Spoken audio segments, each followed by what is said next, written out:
Paper നോക്കുകയായിരുന്നു, model question paper. അതിൽ 2 സെറ്റിൽ ആവർത്തിച്ച് വന്നൊരു ക്വസ്റ്റ്യനാണ് പ്രഭാഷണം തയ്യാറാക്കേണ്ടത്.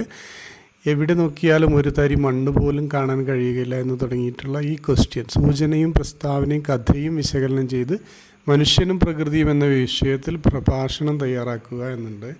അപ്പോൾ എനിക്കിത് കണ്ടപ്പോൾ എനിക്കിത് വളരെ ഒരു ഇൻട്രസ്റ്റിംഗ് ആയിട്ട് തോന്നി. അതുകൊണ്ട് നിങ്ങളെടുത്ത് പങ്കുവെക്കുകയാണ്.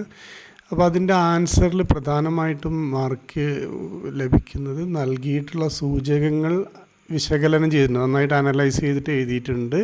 പ്രസ്താവനയുമായി ബന്ധിപ്പിച്ച് കഥ വിശകലനം ചെയ്തിട്ടുണ്ട്. വിഷയത്തിൻ്റെ സമകാലിക പ്രസക്തി തിരഞ്ഞെടുത്തിട്ടുണ്ട്. ആശയവ്യക്തത, ഘടന, ഇങ്ങനെയാണ് 7 മാർക്ക് സ്പ്ലിറ്റ് ആയിക്കൊണ്ടിരിക്കുന്നത്.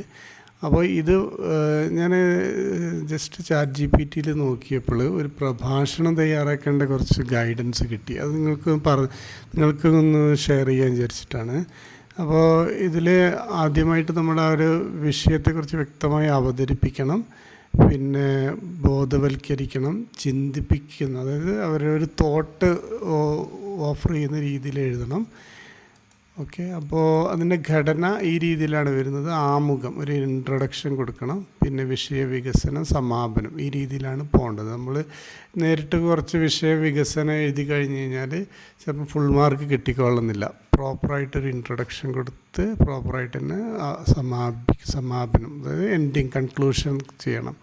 അപ്പോൾ ആമുഖം തയ്യാറാക്കേണ്ടത് അഭിവാദ്യം നൽകുക. അഭിവാദ്യം നൽകുക എന്ന് പറഞ്ഞാൽ നമ്മൾ അറിയാമല്ലോ, സാധാരണ ഒരു പ്രസംഗം സ്റ്റാർട്ട് ചെയ്യുക, നമസ്കാരം എന്നെല്ലാം പറഞ്ഞ് അതിന് സ്റ്റാർട്ട് ചെയ്യുക, അതിൻ്റെ വിഷയം പരിചയപ്പെടുത്തുക, പിന്നെ ശ്രദ്ധ ആകർഷിക്കുന്ന ചോദ്യത്തോടെ ആരംഭിക്കുക.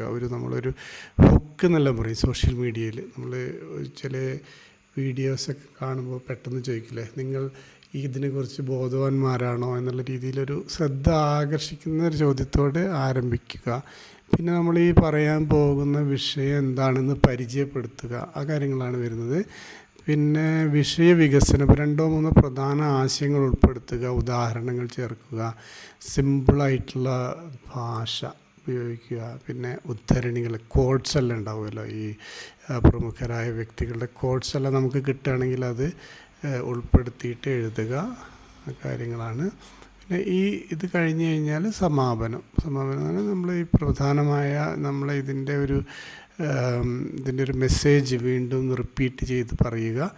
പിന്നെ പ്രചോദനപരമായ സന്ദേശം നൽകുക, നമ്മളവരെ ഇൻസ്പയർ ചെയ്യുന്നു. ഇപ്പോൾ ഫോർ എക്സാമ്പിൾ പ്രകൃതിയും മനുഷ്യനും എന്നുള്ളതിൽ നമ്മൾ പ്രകൃതിയെ നന്നായി സംരക്ഷിക്കണം എന്നുള്ള രീതിയിൽ അവർക്ക് ഇൻസ്പയർ ചെയ്യുന്നുണ്ടെങ്കിൽ ആ സന്ദേശം നൽകുക. പിന്നെ നമ്മളവരെ നന്ദി രേഖപ്പെടുത്തുക. നന്ദി നമസ്കാരം എന്നെല്ലാം പറഞ്ഞ് നമ്മൾ സാധാരണ പ്രസംഗങ്ങൾ അവസാനിപ്പിക്കുമല്ലോ.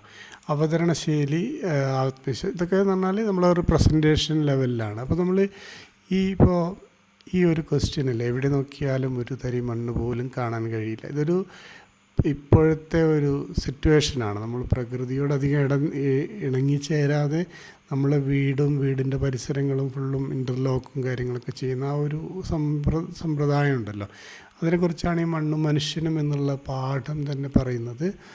അതുകൊണ്ട് പ്രകൃതി സൗഹൃദപരമല്ലാത്ത ഇടപെടലുകൾ മനുഷ്യൻ്റെ നിലനിൽപ്പിന് തന്നെ ഭീഷണിയാകും. ഓക്കെ, അപ്പോൾ ഇത് ഡീറ്റെയിൽസ് വെച്ചിട്ട് ഇതിലുള്ള പ്രഭാഷണം ജസ്റ്റ് ഒന്ന് ഞാൻ തയ്യാറാക്കി നോക്കി. നമ്മൾ AI ടൂൾസ് എല്ലാം ഉണ്ടല്ലോ, അതെല്ലാം യൂസ് ചെയ്തിട്ട് തയ്യാറാക്കി നോക്കി. നമുക്ക് നോക്കാം. നിങ്ങൾക്കിതിൽ കൂടുതൽ ആഡ് ചെയ്യണമെങ്കിൽ പറയണേ. ഞാൻ ഈ ഇതിൻ്റെ ആൻസർ വേണമെങ്കിൽ ഇതിൻ്റെ ഡിസ്ക്രിപ്ഷനിൽ കൊടുക്കാം. ഇപ്പോൾ ഇതിൻ്റെ ഫോണ്ടൊന്ന് വലുതാക്കി നോക്കാം നമുക്ക്.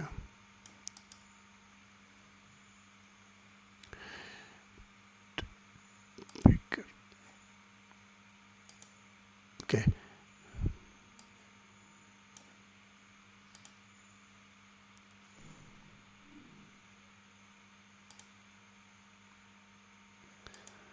ആമുഖം. ആമുഖം നമ്മൾ നേരത്തെ പറഞ്ഞ സംഭവം തന്നെ. സദസ്യർക്ക് വന്ദനം. എവിടെ നോക്കിയാലും ഒരു തരി മണ്ണ് പോലും കാണാൻ കഴിയില്ല, പല നിറങ്ങളിലുള്ള മണ്ണുകൾ മാത്രം. മണ്ണും മനുഷ്യനും എന്ന ഈ കഥയിലെ ഈ വരികൾ ഇന്ന് നമ്മുടെ നാടിൻ്റെ പരിതാപകരമായ അവസ്ഥയുടെ നേർചിത്രമാണ്. വികസനത്തിൻ്റെയും ആധുനികതയുടെയും പേരിൽ നമ്മൾ പ്രകൃതിയെ എങ്ങനെ ശ്വാസം മുട്ടിക്കുന്നു എന്നതിനെക്കുറിച്ചാണ് ഇന്ന് ഞാൻ സംസാരിക്കുന്നത്. അപ്പോൾ ഈ രീതിയിലാണ് ആമുഖം വരുന്നത്. പിന്നെ നമ്മളൊരു 4-5 പോയിൻറ്റുകളെ കുറിച്ച് പറഞ്ഞല്ലോ.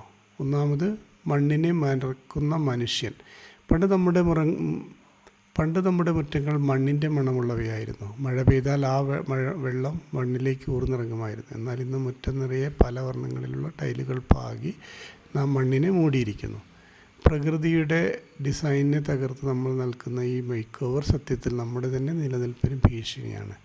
മണ്ണിലേക്ക് വെള്ളം ഇറങ്ങാത്തത് ഭൂഗർഭ ജലനിരപ്പ് താഴാനും വേനലിൽ കടുത്ത വരൾച്ചയുണ്ടാക്കാനും കാരണമാകുന്നു. അപ്പോൾ ഇതാണ് ഇതിലെ കറക്റ്റ് പോയിൻ്റ്. അപ്പോൾ നമ്മൾ എഴുതുന്ന സമയത്ത് ഇത് അണ്ടർലൈൻ ചെയ്ത് വെക്കുന്നത് വളരെ നന്നായിരിക്കും. ഓക്കെ. പിന്നെ ഇത് മണ്ണിനെ മറക്കുന്ന മനുഷ്യൻ എന്നുള്ളത് ഒരു ഹെഡ്ലൈനായിട്ട് കൊടുക്കുകയാണല്ലോ. അപ്പോൾ അതും ഒരു ഹെഡിങ് എന്നുള്ള രീതിയിൽ ബോൾഡായിട്ട് നമ്മൾ കൊടുക്കുക. അപ്പോൾ നമ്മൾ എഴുതുന്ന സമയത്ത് ഒന്നുകിൽ അണ്ടർലൈൻ, ഇല്ല നിങ്ങളുടെ ടീച്ചർമാരോട് ചോദിച്ച് മനസ്സിലാക്കിയിട്ട് ചെയ്യണേ. പിന്നെ തണൽ നഷ്ടപ്പെടുന്ന ബംഗ്ലാവിന് പുറകിലെ കൂറ്റൻ മരങ്ങളും അധികാലം അവിടെ നിന്നില്ല എന്ന് ശ്രദ്ധിക്കുക. വലിയ വീടുകൾ പണിയാൻ വേണ്ടി ആദ്യം നമ്മൾ ചെയ്യുന്ന അവിടെ മരങ്ങൾ വെട്ടി നിരത്തുകയാണ്. മരങ്ങൾ വെറുമൊരു കാഴ്ച വസ്തുവല്ല, അവ നമ്മുടെ അന്തരീക്ഷത്തിലെ ചൂട് കുറയ്ക്കുകയും ശുദ്ധവായു നൽകുകയും ചെയ്യുന്ന പ്രകൃതിയുടെ ശ്വാസകോശങ്ങളാണ്. കൂറ്റൻ മരങ്ങൾ മുറിച്ചു മാറ്റി കോൺക്രീറ്റ് കാടുകൾ നിർമ്മിക്കുമ്പോൾ നമ്മുടെ കാലാവസ്ഥയുടെ സന്തുലിതാവസ്ഥയാണ് തകർക്കുന്നത്. അപ്പോൾ ഇതാണ് ഇതിലെ ഒരു പോയിൻ്റ്. അത് അണ്ടർലൈൻ ചെയ്യുന്നത് കുറച്ച് നന്നായിരിക്കും. പിന്നെ പറഞ്ഞത് പ്രകൃതി സൗഹൃദമല്ലാത്ത ഇടപെടലുകൾ. മനുഷ്യൻ്റെ ആർത്തിയും അമിതമായ ആഡംബരമോഹമാണ് പ്രകൃതിയെ നശിപ്പിക്കുന്നത്. കറക്റ്റ് അല്ലേ? പ്രകൃതിയെ പരിഗണിക്കാത്ത നിർമ്മാണ രീതികൾ കടുത്ത പ്രത്യാഘാതങ്ങൾ ഉണ്ടാക്കുന്നു. അമിതമായ ചൂടും അപ്രതീക്ഷിതമായ വെള്ളപ്പൊക്കവും ഇതൊക്കെ നമ്മൾ അനുഭവിക്കുന്നതാണ്. അപ്പോൾ ഇതൊക്കെ എല്ലാം എഴുതുന്നതനുസരിച്ച് ഇത് 7 മാർക്സിൻ്റെയാണ്, നമ്മൾ ശരിക്കും ശ്രദ്ധിക്കണം. പ്രകൃതിയെ ഒരു ഉപഭോക്തൃ വസ്തുവായി മാത്രം കാണുന്ന സമീപനം മാറ്റിയത് നമ്മുടെ ജീവൻ്റെ ഭാഗമാണെന്ന് നമ്മൾ തിരിച്ചറിയണം. അതുകൂടി അണ്ടർലൈൻ ചെയ്യുന്നതായിരിക്കും നന്നായിരിക്കും. അപ്പോൾ മണ്ണിനെ മറക്കുന്ന മനുഷ്യൻ, തണൽ നഷ്ടപ്പെടുന്ന ബംഗ്ലാവുകൾ, പ്രകൃതി സൗഹൃദമല്ലാത്ത ഇടപെടലുകൾ, നിലനിൽപ്പിനായുള്ള മാറ്റം.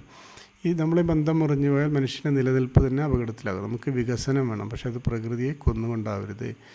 മരങ്ങൾ നട്ടുപിടിക്കാൻ നമുക്ക് സാധിക്കണം. ഹ്യൂമൻ സെൻട്രിക്കായ വികസനം എന്നാൽ അത് പ്രകൃതിക്കും കൂടി ഗുണകരമാകുന്ന ഒന്നായിരിക്കണം.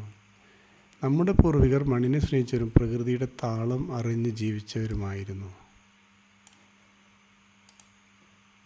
അതായിരുന്നു അതിലൊരു പോയിൻ്റ്. അപ്പോൾ ഇത് ഉപസംഹാരം, ഇതാണ് കൺക്ലൂഷൻ. ആമുഖം, ബോഡി, കൺക്ലൂഷൻ. ഒരു സംസ്കാരത്തിലേക്ക് നമുക്ക് മടങ്ങിപ്പോകാം. മണ്ണിനെ മൂടുന്ന ടൈലുകളേക്കാൾ വിലപ്പെട്ടതാണ് നമുക്ക് ശ്വസിക്കാനുള്ള വായുവും കുടിക്കാനുള്ള വെള്ളവും എന്ന് നാം ഓർക്കണം. വരും തലമുറയ്ക്ക് മണ്ണും മരവും മാഞ്ഞുപോയൊരു ലോകമല്ല, മറിച്ച് പച്ചപ്പുള്ള ഒരു ഭൂമിയാണ് നൽകേണ്ടത്. അപ്പോൾ ഇതൊരു പഞ്ചിങ് ആയിട്ടുള്ള സ്റ്റോപ്പിംഗ് കൂടിയാണ്. അപ്പോൾ ഇതുകൂടി വരുമ്പോൾ ഇത് നമുക്ക് ഒരു നല്ലൊരു ഇംപ്രഷൻ ക്രിയേറ്റ് ചെയ്യും. ഓക്കെ, എല്ലാവർക്കും നന്ദി. അപ്പോൾ ഞാൻ ഈ ഒരു പ്രത്യേക എക്സാമ്പിളിനെ എടുത്ത് പറയാൻ കാരണം, ഇത് നമുക്കൊരു SSLCൻ്റെ ആൻസർ ചെയ്യുന്നതിലുപരി നമുക്കൊരു ലേണിങ്ങും കൂടിയാണ്. പാരൻസിനാണെങ്കിലും കുട്ടികൾക്കാണെങ്കിലും ഈ രീതിയിലാണ് നമ്മൾ പ്രഭാഷണം എഴുതുക. അത് ചിലപ്പോൾ ക്വസ്റ്റ്യൻസ് മാറാം. വേറൊരു സെറ്റിൽ ഞാൻ കണ്ടത് ഭാഷാവില്ല അവതരിപ്പിച്ചു ഭാഷയിൽ പഠനം മാതൃഭാഷയിൽ എന്ന വിഷയത്തിൽ കേരള പ്രയോജനത്തിൽ അവതരിപ്പിക്കാനുള്ള പ്രഭാഷണം തയ്യാറാക്കുക. അപ്പോൾ ഇതിനും ഈ ഒരു ഫോർമാറ്റിനെ ആയിരിക്കും പോവുക അല്ലേ? ആമുഖം, ബോഡി ആൻഡ് കൺക്ലൂഷൻ. ഓക്കെ, അപ്പോൾ ഇതൊരു നല്ലൊരു സ്കിൽ ഡെവലപ്മെൻറ്റ് കൂടിയാണ് കുട്ടികൾക്ക്. അപ്പോൾ ആ രീതിയിൽ തന്നെ എഴുതിയിട്ട് അവർ പഠിക്കട്ടെ. ഓക്കെ, അപ്പോൾ ഞാനിത് ഇതിൻ്റെ ഡിസ്ക്രിപ്ഷനിൽ ഇതിൻ്റെ ഈ പറഞ്ഞ പ്രസംഗം ഇടുന്നുണ്ട്. ഓക്കെ, പിന്നെ അതേപോലെ ഒരുപാട് ടൈപ്പുകൾ കൂടിയുണ്ട്. ഇപ്പോൾ നിങ്ങൾക്കിത് ഉപകാരപ്രദമാണെങ്കിൽ പറയണേ. വേറെ ഏതെങ്കിലും നമുക്ക് ഉണ്ടാക്കണമെങ്കിൽ നമുക്ക് ചെയ്യാം. നാളെ ഒരു ദിവസമല്ലേ ഉള്ളൂ അല്ലേ? Okay, thanks everyone, all the very best.